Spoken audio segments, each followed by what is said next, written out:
चक्रवर्तितमेन तस्मै श्रीगुरवे नमः। श्रीचैतन्यमनोभीष्टं स्थापितं येन भूतले स्वयं रूपं कदा मह्यं ददाति स्वपदान्तिकं।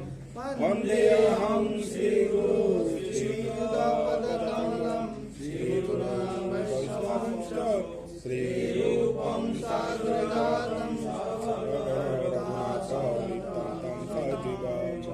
हे कृष्ण करुणा सिंधु दीनबंधु जगत्पते गोपेश गोपिकान्त राधाकान्त नमोस्तुते। तत्काञ्चन गौराङ्गी राधे वृन्दावनेश्वरी विश्वभानुसुते देवी प्रणमामि हरिप्रिये। वाञ्छाकल्पतरुभ्यश्च कृपासिन्धुभ्यश्च पतितानां पावनेभ्यो वैष्णवेभ्यो नमो नमः। जय श्री कृष्ण चैतन्य नित्यानंद श्री अद्वैत गदाधर शिवासादि गौरभक्तवृन्द। हरे कृष्ण कृष्ण कृष्ण हरे हरे, हरे राम राम राम हरे हरे। नारायणं नमस्कृतं नरं चैव नरोत्तमं देवीं सरस्वतीं व्यासं ततो जयमुदीरये। नष्टप्रायेषु भद्रेषु नित्यं भगवद्सेवया भगवते उत्तमश्लोके भक्तिर्भक्तिविनश्यति। मूकं करोति वाचालं पङ्गुलं गायते यत्कृपातमहं वन्दे श्रीगुरुदीनतारिणे। परमानन्द माधव श्रीचैतन्य ईश्वर। ॐ नमो भगवते वासुदेवाय।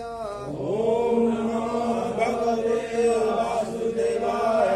ॐ नमो भगवते वासुदेवाय। ॐ नमो भगवते वासुदेवाय। ॐ नमो भगवते वासुदेवाय। ॐ नमो भगवते वासुदेवाय। लोकाभिरामं रणरङ्गधीरं राजीवनेत्रं रघुवंशनाथं कारुण्यरूपं करुणाकरन्तं श्रीरामचन्द्रं शरणं प्रपद्ये। सिया राम मैं सब जग जानी, करम प्रणाम जोर जुग पानी। जनक सुता जग जननी जानकी, अतिशय प्रिय करुणा निदान की। जाके पद में कमल मनाओ, ताशु कृपा निर्मल मति पाओ। मनोजवं मारुततुल्य वेगं, जितेन्द्रियं भूभरितं वरिष्ठम्। श्री गुरु चरण सरोज रज, निज मन मुकुर सुधारि। वरदाओ रघुबर विमल यशो, जो दायक फल चारि। बुद्धिहीन तनु जानिके, सुमिरौ पवन कुमार। बल बुद्धि विद्या देहु मोहि, हरहु कलेश विकार। श्री रामचंद्र भगवान की जय। कर्पूर गौरम करुणावतारम, संसार सारम भुजगेन्द्रहारम। सदा वसन्तं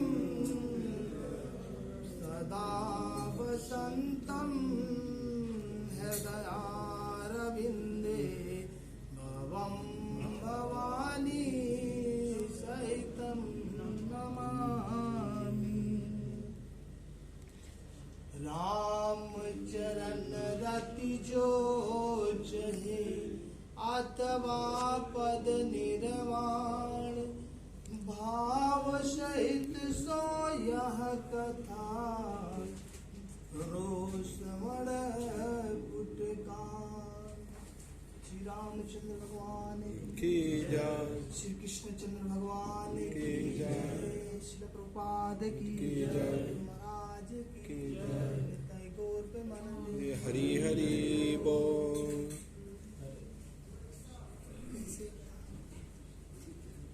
कौन सा अध्याय कुछ अभी तो हम प्रहलाद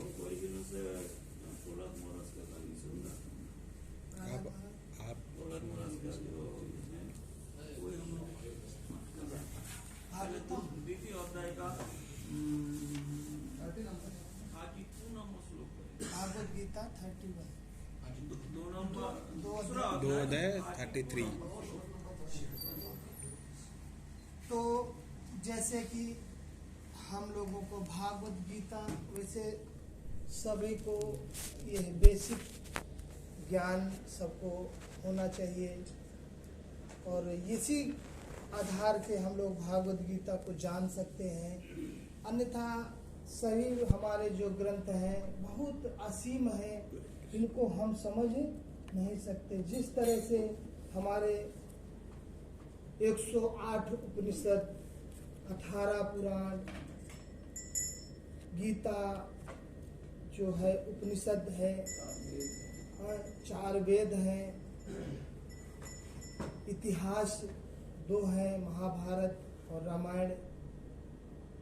इनको समझ पाना या पढ़ पाना बहुत छोटी हम लोगों की आयु है और इसी में हम लोगों को अन्य सारे कार्य भी करना है।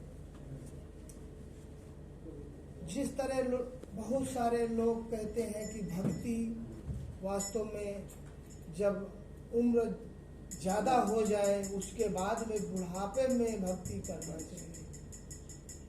कुछ संत लोग कहते हैं कि क्या भरोसा है कि हम लोगों का बुढ़ापा मिलेगा या भी नहीं मिलेगा, बीच में ही हम लोग अगर चल बसे तो फिर भक्ति कब करें। इसलिए प्रहलाद महाराज कहते हैं कि कुमार आचरेत यज्ञ, मतलब कुमारा अवस्था से ही हम लोगों को भक्ति भजन करना शुरू कर देना चाहिए,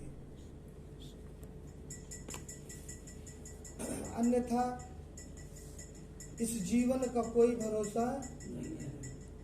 ब्रज के संतों ने कहा है कि क्षण भंगुर जीवन की कलिका, कल प्रात में जाने चली न चली, मलयाचल की सुमंद लहर, कल प्रात में जाने चली न चली, कली कुठार लिए फिरता, कल कोमल चोट झिली न झिली, अरे रटले तू जीवा हरि का नाम, अंत समय तू हिली नहीं।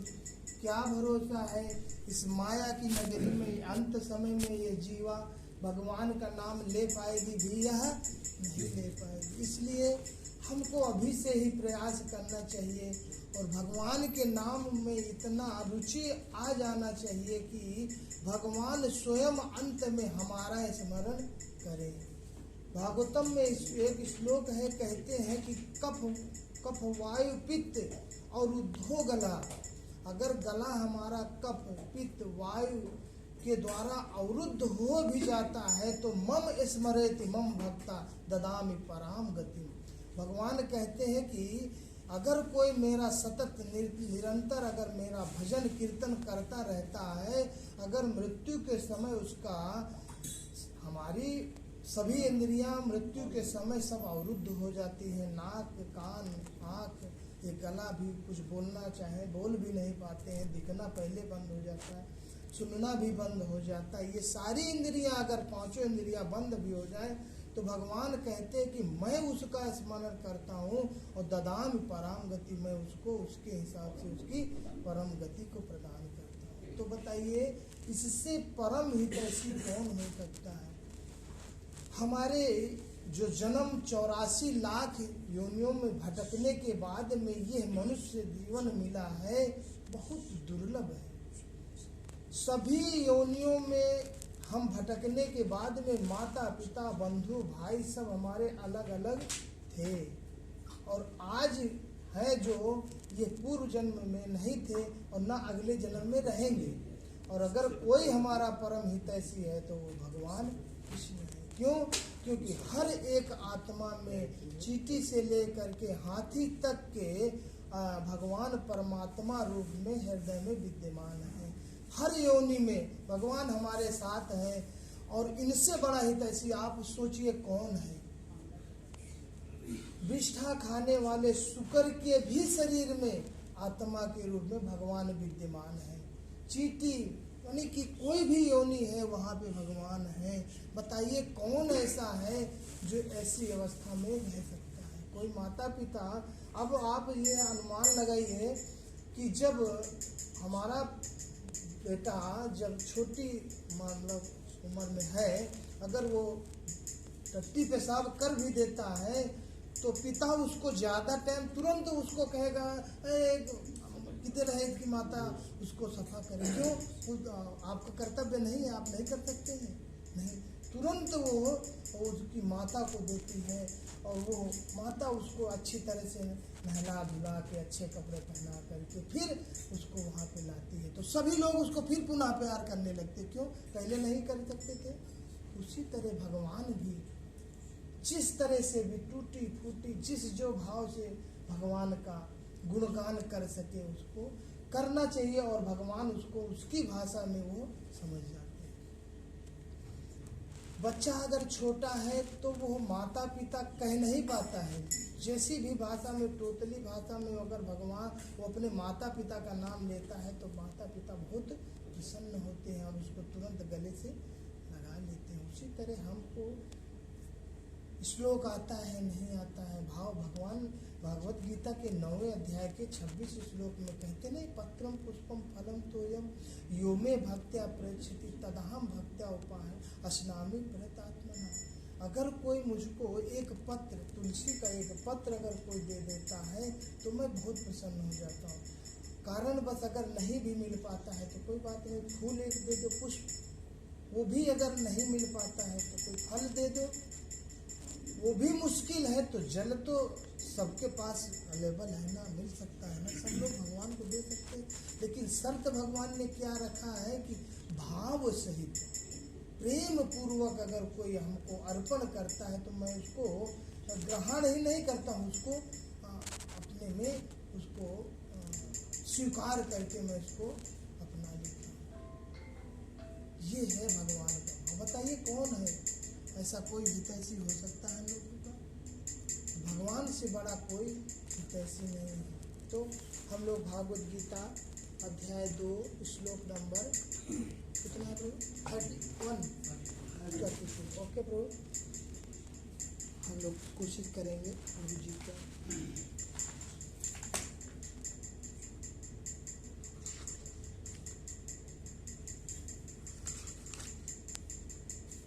जय श्री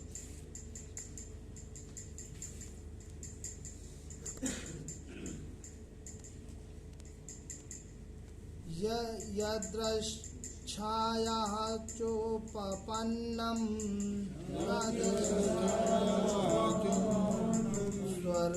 स्वर्गाद्वारम् अपावृतं सुखिनः क्षत्री पार्थ लभन्ते युद्धं ईश्वरम्। पढ़िए कोई। ज्योतिषाया चोपन्नं यदच्छाया चौपन्नं स्वर्गद्वारं पपपितं सुखिनः क्षत्रियः पार्थ सुखिनः क्षत्रिय पार्थ लभन्ते युद्धमीदृशम् लभन्ते युद्धमीदृशम्। और कोई? यदृच्छया चौपपन्नं यदच्छाया चौपन्नं स्वर्गद्वारम् उपावृतं स्वर्गद्वारम् उपावृतं सुखिनः क्षत्रियो लभन्ते युद्धं विद्वेषम् लभन्ते युद्धं विद्वेषम्।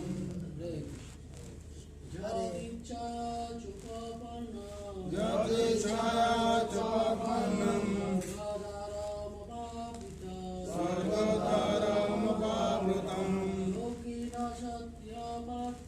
सुखिनः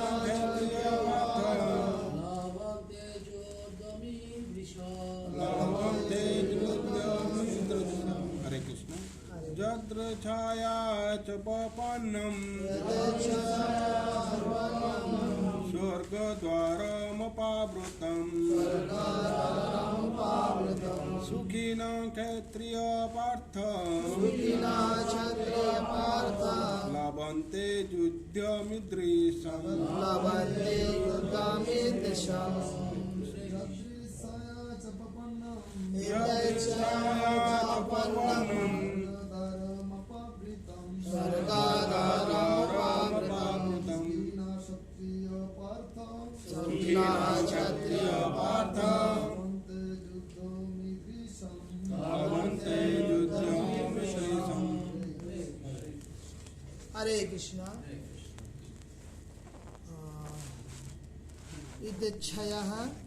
इच्छया पढ़िए। यदिच्छया अपने आप अपने आप चा भी दी उपापन्नम प्राप्त हुआ स्वर्गलोक का द्वारा दरवाजा उपावृतम खुला हुआ सुखिनः अत्यंत सुखी क्षत्रिय राज परिवार के सदस्य पार्थ हे प्रथा पुत्र लभन्ते प्राप्त करते हैं युद्ध को ईशयाम इस तरह। वास्तव में इस श्लोक में भगवान अर्जुन को ये उपदेश दे रहे हैं कि जो क्षत्रिय युद्ध करने से विमुख हो जाता है या युद्ध नहीं करता है वो परम गति को नहीं प्राप्त कर सकता है, नरक की गति। जैसे कि क्षत्रिय को अगर युद्ध में करते हुए अगर वो परम मृत्यु को प्राप्त होता है तो वो स्वर्ग की प्राप्ति करता है। अगर वो युद्ध छोड़ के अगर भाग जाता है या युद्ध से विमुख हो जाता है तो उसको नरक की प्राप्ति होती है। तो इस श्लोक में इसी का व्याख्या किया है भगवान ने। अब आगे तात्पर्य श्रील प्रभुपाद की तो कहते हैं कि हे प्रथा जो क्षत्रिय सुखी है, हे प्रथा वे क्षत्रिय सुखी हैं जिन्हें ऐसे युद्ध के अवसर अपने आप प्राप्त होते हैं।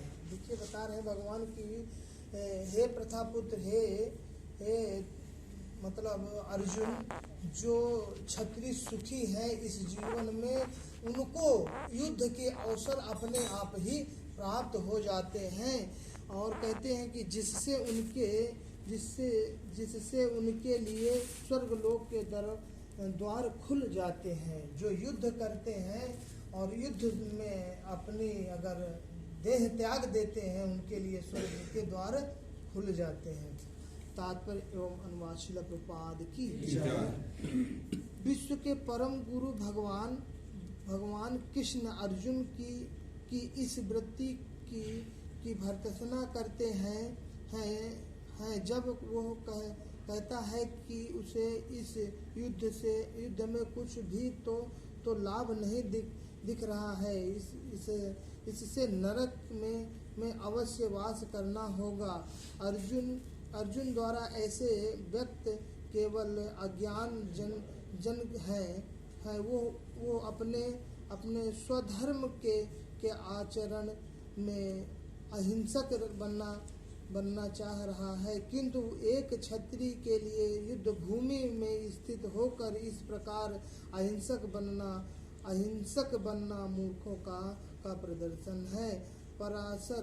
पराशर स्मृति में व्यासदेव के पिता पराशर ने कहा है कि क्षत्रियो ही प्रजा रक्षणा शास्त्र पाणी पदान्वयः निर्जित्यः परासंन्यासी क्षितिम धर्मेण पालयेत। कहते हैं कि क्षत्रिय का धर्म है कि वो सभी कलेशों के नागरिकों की रक्षा करे। इसीलिए उसे शांति तथा व्यवस्था बनाए रखने के लिए हिंसा करनी पड़ती है। अतः उसे युद्ध शत्रु राजाओं के सैनिकों को जीत कर धर्म पूर्वक संसार का राज्य करना चाहिए। यदि सभी पक्षों पर विचार करें तो अर्जुन को युद्ध से विमुख होने का कोई कारण नहीं था। यदि वो शत्रुओं को जीतता है तो राज्य भोगेगा, राज्य भोग करेगा, और यदि वो युद्ध भूमि में मरता है तो स्वर्ग को जाएगा, जिसके द्वार उसके लिए खुले हुए हैं। युद्ध करने से उसे दोनों ही तरह से लाभ है। भगवान कहते हैं कि क्षत्रिय का, जैसे कहते हैं कि क्षत्रिय का परम कर्तव्य है कि वो युद्ध करे और युद्ध करके अपनी प्रजा को सभी तरह से वो सुरक्षा प्रदान करे, और ये क्षत्रिय का कर्तव्य है। यदि क्षत्रिय इस कर्तव्य को पालन नहीं करता है तो उसको नर्क में जाना पड़ेगा। जैसे हर ब्राह्मण, क्षत्रिय, वैश्य, शूद्र, इन सभी का अलग अलग जो कर्तव्य दिया गया। भगवान कहते हैं कि चतुर्वर्णम मया सृष्टम गुण कर्म विभाग दशा। कहते हैं कि हमने जो ये चतुर्वर्ण का विभाजन किया है, उनके पूर्व जन्म में जो भी कार्य किए हैं उनके हिसाब से उनको यहाँ पे उनको जन्म होता है। जैसे ब्राह्मण का कर्तव्य है कि वो यजन, याजन, पठन पाठन करे और इन तीन है वर्ग के सभी को वो मोक्ष की प्रदान करे। क्षत्रिय वैश्य का कर्तव्य है कि वो व्यवसाय, कृषि करे और धन अर्जन करे और इन तीन जातियों का वो पालन पोषण करे। क्षत्रिय का कर्तव्य है कि इन तीन जातियों का कि चारों दिशाओं से चारों तरफ से इनकी सुरक्षा प्रदान करे और शांति में बनाए रखे। और शूद्र का कार्य है कि इन तीन जातियों की सेवा करे, वो उसको अपने आप गति भगवान प्रदान करते हैं। तो हर अलग अलग जैसे बताए हैं कि पराशर